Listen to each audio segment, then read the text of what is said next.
YCP అధినేత మాజీ ముఖ్యమంత్రి జగన్మోహన్ రెడ్డి 2019 ఎన్నికలకు ముందు నుంచి ఇంకా చెప్పాలంటే 2014లో చంద్రబాబు అధికారంలోకి వచ్చిన ఏడాది నుంచి తెలుగుదేశం పార్టీ కంటే కూడా కమ్మ సామాజిక వర్గాన్ని భారీగా టార్గెట్ చేస్తూ వచ్చారు.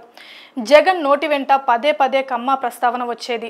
రాజధాని అమరావతికి సైతం కమరావతి అనే పేరు పెట్టి వైసీపీ వాళ్ళు బాగా హైలైట్ చేస్తూ వచ్చారు.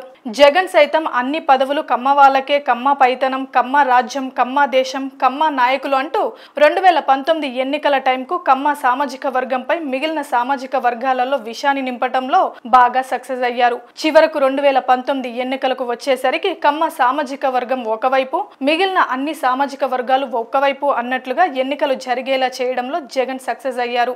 అదే ద్వేషాన్ని ముఖ్యమంత్రిగా 5 ఏళ్లు నింపిన జగన్ చివరకు ఏమైపోయాడు? ఆ స్టోరీ ఏంటో చూద్దాం.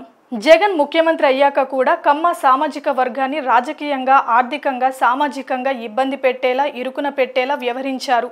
ప్రతి నిమిషంలోనూ ఆయన ముఖ్యమంత్రి అయ్యాక కూడా ఈ సామాజిక వర్గ ప్రస్తావన తెస్తూ చివరకు పదవుల్లోనూ వైసీపీ నుంచి ఈ సామాజిక వర్గానికి న్యాయం జరగకుండా చేశారు. జగన్ కేబినెట్ లో తొలి 2.5 ఏళ్లు కమ్మ సామాజిక వర్గం నుంచి మంత్రిగా ఉన్న కొడాలి నానిని తప్పించి తర్వాత ఈ సామాజిక వర్గానికి మంత్రి పదవి లేకుండా చేశారు. చిలకలూరిపేటలో మర్రి రాజశేఖర్ లాంటి నేత విడుదల రజనీ కోసం ఎమ్మెల్యే సీటు త్యాగం చేస్తే ఆయనకు ఎమ్మెల్సీ ఇచ్చి మంత్రిని చేస్తానని హామీ ఇచ్చిన జగన్ దానిని కూడా నిలబెట్టుకోలేదు. పైగా ఎవరి కోసమైతే రాజశేఖర్ సీటు త్యాగం చేశారో ఆ రజనీకే మంత్రి పదవి ఇచ్చి తన పక్కన కూర్చోబెట్టుకున్నారు. జగన్ పాలనలో కమ్మ సామాజిక వర్గానికి చెందిన వ్యాపారాలు, హాస్పిటల్స్, హోటల్స్ ఇలా ఒక్కటొక్కటి వారు ఏ రంగంలో వ్యాపారాల్లో ఉన్నా అవన్నీ కుదేలయ్యేలా చేశారనటంలో సందేహం లేదు. కమ్మ సామాజిక వర్గ ఆర్థిక మూలలపై దెబ్బ కొట్టేలా వ్యవహరించారు.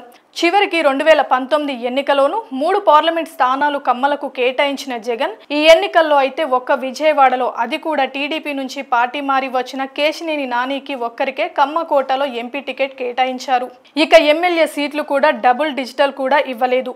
రాష్ట్రం మొత్తం మీద 9 మంది కమ్మ నేతలకు మాత్రమే ఎమ్మెల్యే సీట్లు ఇచ్చారు. చివరకు జగన్ సొంత పార్టీలో కూడా కమ్మలకు సీట్లు ఇచ్చేందుకు ఎంత మాత్రం ఇష్టపడలేదని ఆయన ప్రవర్తన చెప్పకనే చెప్పింది.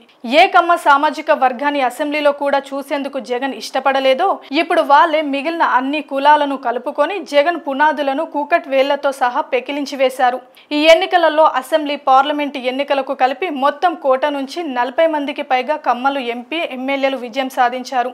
బీజేపీ నుంచి 3 కమ్మ నేతలు పోటీ చేస్తే 3 ఎమ్మెల్యేలు గెలిచారు. జనసేన నుంచి పోటీ చేసిన నాదెండ్ల మనోహర్ కూడా ఎమ్మెల్యేగా గెలిచారు.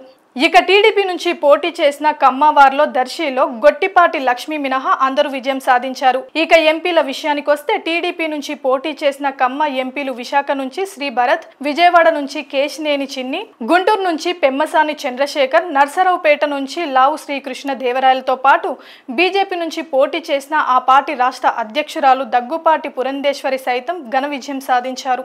ఇలా ఏ సామాజిక వర్గాన్ని ఆంధ్రప్రదేశ్ రాజకీయాల నుంచి పూర్తిగా దూరం చేయాలని జగన్ కంకణం కట్టుకున్నారో ఈ రోజు వారందరూ కలిసి పూర్తిగా జగన్ ను పాతాళంలోకి తొక్కేశారు.